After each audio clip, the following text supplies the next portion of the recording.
بەڵێتر هەوڵەکانی حکوومەت یاریمی کوردستان بەردەوامن بۆی کە لەگەڵ بەغدا لە ڕێگەی دانوستانەوە و خاڵە ناکۆکانی کە لە نێوانیاندا هەبوو چارەسەری بکەن، بەڵام ئەوەی کە لە ماوەی چەند ڕۆژی ڕابردوو بە تایبەتی بینیومانە پابەندەبوونی بەغدایە بە ناردنی موچە و شایستەدارایەکانی هەرێمی کوردستان. بۆچی بەم شێوازە پێشێلی دەستور بەرامبەر بە هەرێمی کوردستان دەکرێت؟ میوانێکمان لەگەڵ بەڕێزیان زیاتر لەم بارەوە قسە دەکەین. بەڕێز نزار حەیدەر، لێکۆڵەری سیاسی و بەڕێوەبەری سنتەری عێراقی لە واشنگتن لەگەڵ کوردستان 24. زۆر سپاس. کاک نزار شەو باش، تو بخێراتی ji بۆ کوردستان 24 سەرباری ئەنجامدانا ڕێککەوتنێکا کۆنکریتی di navbera Hewlêrê û Bexdayê û هەروەها پەسەندکردنا بودجێ عێراقê lê heta niha عێراق ئامادە نییە بەشە بودجێ هەرێما کوردستانê binêrîtin. Pirsiyar ev ye nehinartina budcê herêma Kurdistanê ji aliyê Iraqê ve babet siyasî ye yan jî yasayî teknîkî ye؟ بەڵێ سەرەتا ئێوارەتان باش، سڵاو لە ئێوە و لە بینەرانتان.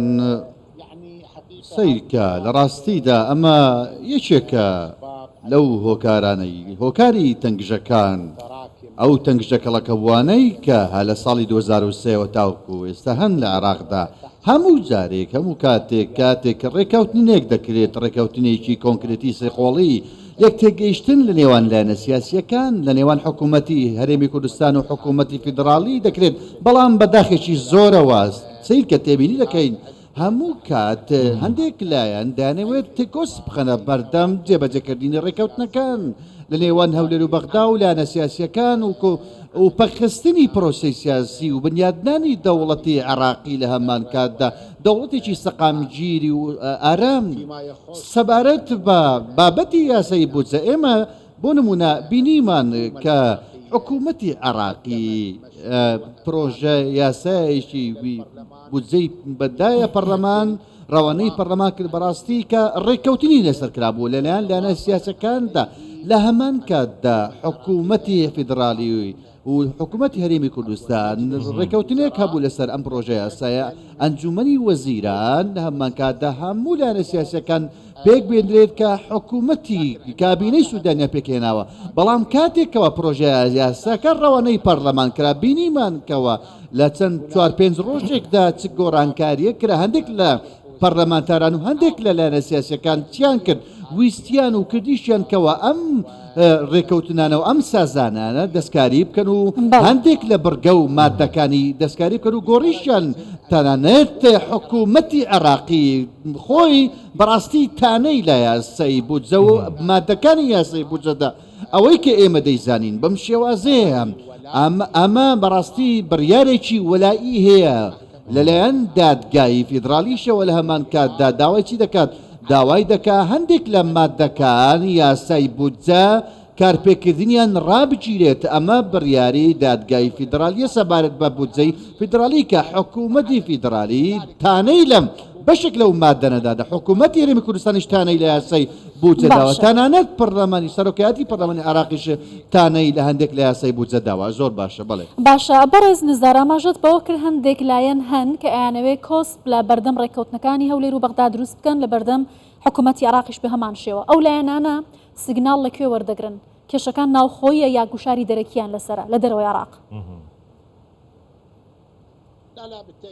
نەخێر بابەتەکە ناوخۆی نییە بەتەنیا بەڕاستی بەراخێکی زۆرەوە کە دەیڵێ هەندێک لانی سیاسی هەرێمی هەن کە دایانەوێت کاریگەریان لەسەر بڕیاری عێراقی لانی سیاسی عێراقی دروستکەن، هەروەها لانی نێودەوڵەتی شێ لە هەمان کاتدا دەوێت هەوڵ دەدات بۆ ئەوەی کەوا کاریگەری دروست بکات لەسەر هەندێک لە بڕیاری لانە سیاسیەکان. بەداخەوە دەیڵێنەوە بەڕاستی بەریەکەوتن هەیە لە کاریگەریەکان و بڕیارەکان لە ناو خۆی وڵاتدا، بەرژەوەندی حزبیەکان لە هەمان کاتدا بەرژەوەندی هەرێمانەتەکان و بەرژەوەندی نێودەوڵەتەکە هەمویان بەریەکەوتون. ئەمە چی لێ دەکەوێتەوە؟ هەموو ئەم تەنگژانەی لێ دەکەوێتەوە کە ئێستا لە عێراقدا هەیەن هەمویان بەردەوامن بەداخل زۆرەوە تەنگژەی زۆرن. ئەمانن کە کۆسب دروست دەکەن، کۆسب بۆ پابەندبوونی حکوومەتی عێراق دروست دەکەن، تەنانەت حکوومەتی هەرێمی کوردستانیش بەڕاستی کۆسب با بڵێن دروست دەکرێت. وەکو گوتمان ئێمە دەزانین ئێتلافی ئیدارەی دەوڵەت کە حکوومەتی سوودانی لێ پێکاتوە لانی سنی و شیعی گودی پیشان هێنا کاتێکەوە ڕێکەوتن بۆ پێکەنانی حکوومەتی عراق و بۆ پەسەندکردنی کابینەی نوێی سوودانی لە پەرلەمان بەڕاستی کۆمەڵێک پابەندی هەبوو پابەندی دوولایەنە لایەنێک هەولێر و بەغدا بۆ ئەوەی بەژڕون و ئاشکرا قسە بکەین لە نێوان لە سیاسی و لایەنە کوردی و سنی و شیعەکاندا کۆمەڵێک پابەندی هەبوو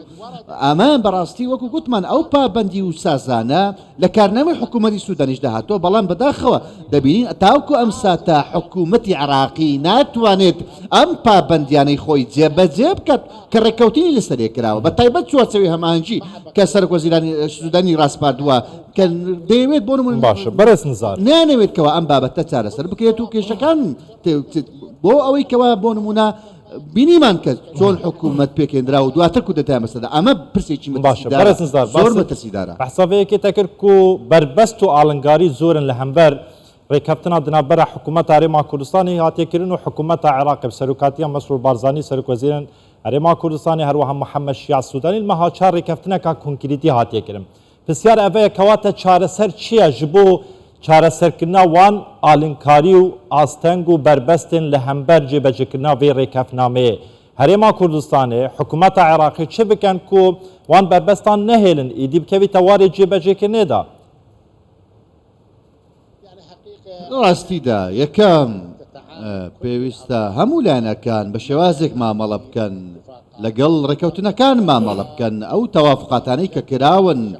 بە شێوەیەکی ڕوون و ئاشکرا و شەفاف بۆ ئەوەی عراقیەکان بزانن ئایا هاڵە و ڕاست چێە چێ